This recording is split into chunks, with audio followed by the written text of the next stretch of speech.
எல்லாருக்கும் வணக்கம். இப்ப நம்ம பார்க்க போற தலைப்பு பாத்தீங்கன்னா, சன்னியாசியாக செல்பவர் யார்? அதாவது தலைப்பே சன்னியாசியாக செல்பவர் யார், அதாவது சன்னியாசியை விரும்புவர் யார். அதாவது சன்னியாசம், அதாவது எப்படி சொல்றதுன்னா, குடும்ப வாழ்க்கையை விட, நண்பர்களை விட, உறவுகளை விட, ஈவன் மனிதர்களை விட சன்னியாசமே மேலானது அப்படின்றது யாரு விருப்பமா அதை எடுப்பாங்க, யார் அதை விரும்புவாங்க அப்படின்னு சொல்லி பாத்தீங்கன்னா, ஸோ சாதாரண வாழ்க்கையில பாத்தீங்கன்னா எல்லாரும் பாத்தீங்கன்னா கலகலன்னு பேசுவாங்க. ஒரு சொந்தக்காரங்கள்ட்ட ஆகட்டும், ஒரு ஃபங்க்ஷன் ஆகட்டும், ஒரு நல்லது கெட்டது, இல்லை அதுக்கேற்ற மாதிரி நல்லது கெட்டதுக்கு ஏற்ற மாதிரி அவங்களோட ஆக்டிவிட்டிஸ் எல்லாமே இருக்கும், அவங்களோட பிஹேவியர்ஸ் எல்லாமே இருக்கும். குழந்தைங்க, பெரியவங்க, அப்படி இடத்தை பொறுத்து, வயசை பொறுத்து. ஸோ இவங்க உங்களோட பேச்சின் தன்மை மாறிக்கிட்டே இருக்கும் ஆக்சுவலாக. ஸோ அதே போல் இடத்த பொறுத்து உங்களோட பேச்சு தன்மை மாறிக்கிட்டே இருக்கும். ஒரு ஆஃபீஸ்லனா ஒரு மாதிரி பேசுவாங்க, பக்கத்து வீடாக இருந்தால் ஒரு மாதிரி பேசுவாங்க, ஃப்ரெண்ட்ஸாக இருந்தால். இதெல்லாம் தான் வாழ்க்கை முறை. வாழ்க்கையில் ஒருத்தர்கிட்டையும் ஒரு மாதிரி பழக்க வழக்கங்கள், ஒருத்தர்கிட்டையும் ஒரு மாதிரி பேச்சுக்கள். அவங்கள சில நேரங்கள் கோபதாபங்கள் இருக்கலாம், சில நேரங்கள் சந்தோஷமாக பேசுவாங்க, சில நேரங்களில் விரக்தி இருக்கலாம். ஆனால் சில பேர் பார்த்தீங்கன்னா எப்பவுமே எல்லாத்துக்கிட்டையும் ஒரே மாதிரி பேசிட்டே இருப்பாங்க. எப்பவுமே எல்லாத்துக்கிட்டையும் ஒரே மாதிரி ஒருத்தவங்க பேசிட்டு இருக்காங்க அப்படின்னாவே அவங்களுக்கு லைஃப் ஏற்ற இறக்கங்கள் இல்லை, அதாவது பேச்சில் ஏற்ற இறக்கங்கள் இல்லை அப்படின்னாவே அவங்க சந்தோஷமும் துக்கமும் அவங்க கிட்டத்தட்ட ஒண்ணுன்னு அர்த்தம். அப்போ அவங்க மனதுக்குள்ள அவங்கள அறியாமையே அவங்களுக்கு ஒரு துறவற வாழ்க்கை அவங்க மனதில் மேற்கொண்டு வாழ்றாங்கன்னு தான் அதோட அர்த்தம். துறவற வாழ்க்கைன்னா என்ன? ஒரு சன்னியாசியான ஒரு வாழ்க்கை.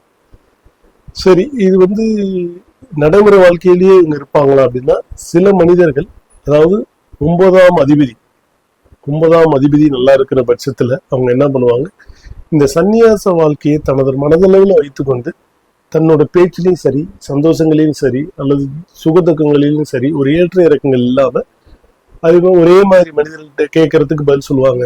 இல்லைன்னா இவங்க ஒரு பதிலுக்கு ஒரு கேள்வி கேட்பாங்க. கிட்டத்தட்ட ஒரு ஒரு ரோபோட் மாதிரி கிட்டத்தட்ட உங்களோட பிஹேவியர் இருக்கும். ஒரு எக்ஸ்பிரஷனா பெருசா இருக்காது. ஓகே, ஸோ அப்படின்னா என்ன அர்த்தம்னா, உள்ளுக்குள்ள மனதளவில் அவங்க ஒரு சன்னியாசி வாழ்க்கை வாழ்றாங்க அப்படிங்கிறது அதோட உண்மையான அர்த்தம். இது 9ஆம் அதிபதி நல்லா இருக்கிற பட்சத்துல இந்த மாதிரி ஒரு சமூகம் ஓரளவுக்கு சமூகத்தோட கலந்து கொண்டே மனதளவில் சன்னியாசி வாழ்க்கை வாழக்கூடியவர்கள் இருக்கு. இதுவே ஒரு 9ஆம் அதிபதியெல்லாம் பலவீனம் ஆயிடுச்சு, லக்னாதிபதியெல்லாம் பலவீனம் ஆயிடுச்சு, 5ஆம் அதிபதி பலவீனம் ஆயிடுச்சு, அந்த மாதிரி ஒரு சூழ்நிலைகள்லாம் இருந்துன்னு வச்சுக்கீங்களேன்.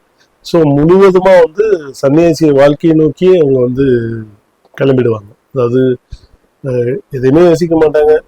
காட்டுக்குள்ள போனா நல்லா இருக்குன்னு சொல்லி கொஞ்ச நாள் போவாங்க.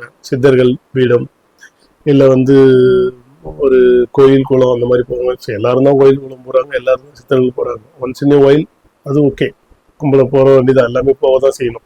பட் பெரும்பான்மையான நேரங்களில் அதை நோக்கியே சிந்திக்கிறது, அதை பத்தியே படிக்கிறது, அதை நோக்கியே வாழ்றதுக்கு முயற்சி பண்றது, அதுக்காக டிராவல் பண்ணி ஒரு இடமா சித்தர்கள் பீடமா போடுறது, இல்லை கோயில்களா போறது, இல்லை தியான மண்டபங்கள் அந்த மாதிரியே போறது. ஸோ இந்த மாதிரிலாம் இருக்கிறவங்க யாருன்னு பார்த்தீங்கன்னா, நீங்க ஒரு ஜாதகத்தை எடுத்துக்கோங்க, எந்த ஒரு ஜாதகமானாலும் இருக்கலாம். அந்த ஜாதகத்துல சனி கேது சேர்க்கை பெற்றால் கிட்டத்தட்ட அது ஒரு சன்னியாசி ஜாதகம். சரி, உடனே நீங்க போய் உங்க ஜாதகத்தை எடுத்துக்கிட்டு சனி கேது சேர்க்கை இருக்கு, நான் சன்னியாசியா போயிடுவேன்னா இந்த மாதிரி வீடியோ போட்டாங்களே அப்படின்னு நீங்க எடுத்துக்க கூடாது. அது ரொம்ப தவறு. ஏன் அப்படி சொல்லணும்னா, இந்த மாதிரி சொல்லிட்டு அப்புறம் தவறுன்னு நீங்க சொல்றீங்களே அப்படின்னு சொல்லி கேட்டீங்கன்னா, இது ஒரு ரூல் தான். இதில் நிறைய விஷயங்கள் இருக்கு. சுபர்கள் பார்வை, சுபர்கள் சேர்க்கை, கிரகங்கள் நின்ற சாரம், சுபர்கள் வீட்டில் அமர்ந்திருந்தால் இதோட பலன் மாறும். இப்படி விதியை விட விதிவிலக்குகள் நிறைய இருக்கு ஜோதிடத்துல. அதனால அவசரப்பட்டு அப்படி ஒரு முடிவுக்கு வரக்கூடாது.